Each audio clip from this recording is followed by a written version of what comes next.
তালিকা করেছে বাংলাদেশে, সেই রাজাকারের 8,300 কতজন হচ্ছে আওয়ামী লীগের, আর এর পরের অবস্থান হচ্ছে বিএনপি, 37 জন হচ্ছে জামাতের। সুতরাং সেই প্রক্রিয়ায় যদি আসে তাহলে আওয়ামী লীগ তো এখন নাই ভাই, তাহলে বিএনপি ক্ষমা চেয়ে তার কার্যক্রম শুরু করুক।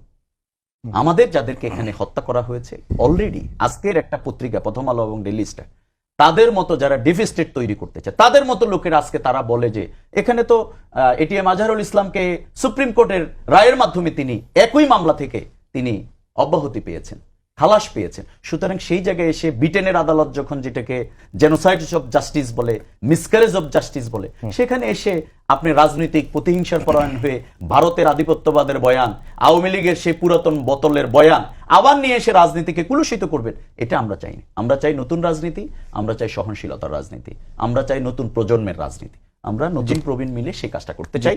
দুদুভাইদের মতো যারা এগুলো নিয়ে এখনো দোকানদারি করেন, এগুলো দোকানদারি করতে করতে আওয়ামী লীগের পরিণতি হবে।